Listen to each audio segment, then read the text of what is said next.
sono tutte ricette del nostro territorio, ma non di oggi, di sempre. E ci abbiamo tutto, non ci manca niente. Got a feeling that I'm going under, but I know that I'll make it out alive if I quit calling you. Abbiamo fatto quattro piatti che proprio vanno subito al centro per quanto riguarda il carciofo. Falling onto my knees, and now that I'm without your kisses.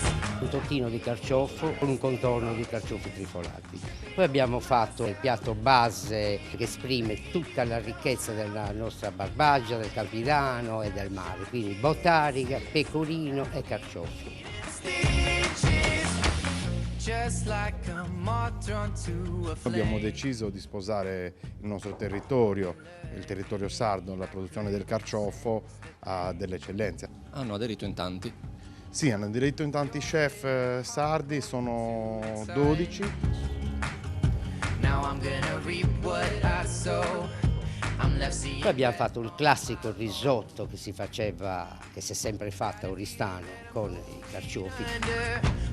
Abbiamo fatto anche una zuppa di patate con carciofi, molto semplice, con pomodoro secco, basilico. You watch me bleed until I can't breathe. Incominciamo a consumare prodotti locali, prodotti a chilometri zero, che sono senz'altro tutti prodotti di eccellenza, che senz'altro ne avrà un ritorno nell'indotto la Sardegna stessa.